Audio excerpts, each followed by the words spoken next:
ಪ್ರತಾಪ್ ಸಿಂಹ ಅವರ ಬಂಧನಕ್ಕೆ ಆಗ್ರಹಿಸಿ ಕಾಂಗ್ರೆಸ್ ನಿನ್ನೆಯಿಂದಲೂ ಕೂಡ ಪ್ರತಿಭಟನೆಯನ್ನ ಮಾಡ್ತಾ ಇದೆ. ನಿನ್ನೆ ಮೈಸೂರಿನಲ್ಲಿ ಪ್ರತಿಭಟನೆ ಆಯಿತು, ಇವತ್ತು ಬೆಂಗಳೂರಿನಲ್ಲಿ ಪ್ರತಿಭಟನೆ ಆಗಿದೆ. ಯುವ ಕಾಂಗ್ರೆಸ್ ಕಾರ್ಯಕರ್ತರು ಪ್ರತಿಭಟನೆಯನ್ನ ಮಾಡಿದ್ದಾರೆ. ಪ್ರತಾಪ್ ಸಿಂಹ ಮುಖವಾಡವನ್ನು ಧರಿಸಿ ವಿನೂತನ ಪ್ರತಿಭಟನೆ ಮಾಡಿದ್ದಾರೆ. ಪ್ರತಾಪ್ ಸಿಂಹ ಅವರ ಫೋಟೋಗೆ ಬೆಂಕಿ ಹಚ್ಚಿದ್ದಾರೆ ಕಾಂಗ್ರೆಸ್ನ ಕಾರ್ಯಕರ್ತರು.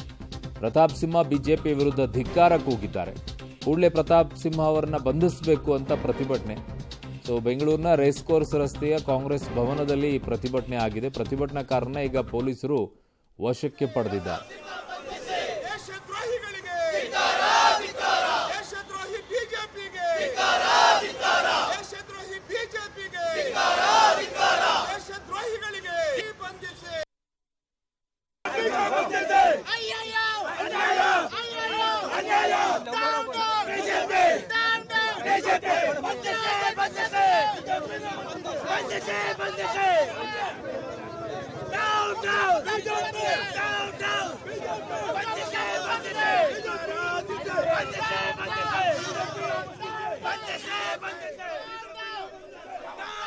ಇದು ಸಂಸದರ ವಿರುದ್ಧ ಕಾಂಗ್ರೆಸ್ನ ಕಾರ್ಯಕರ್ತರು ನಿನ್ನೆಯಿಂದಲೂ ಕೂಡ ಪ್ರತಿಭಟನೆಯನ್ನ ಮಾಡ್ತಾ ಇದ್ದಾರೆ.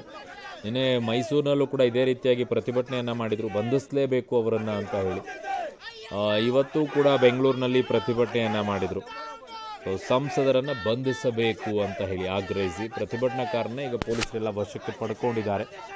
ಪ್ರತಾಪ್ ಸಿಂಹ ವಿರುದ್ಧ ಬಿಜೆಪಿ ವಿರುದ್ಧ ಧಿಕ್ಕಾರಕ್ಕೆ ಹೋಗಿದ್ದಾರೆ. ಬಿಜೆಪಿ ದೇಶದ್ರೋಹಿ ಅಂತ ಕರೆದಿದ್ದಾರೆ. ಪ್ರತಾಪ್ ಸಿಂಹ ದೇಶದ್ರೋಹಿ ಅಂತ ಘೋಷಣೆಗಳನ್ನು ಕೂಗಿದ್ದಾರೆ.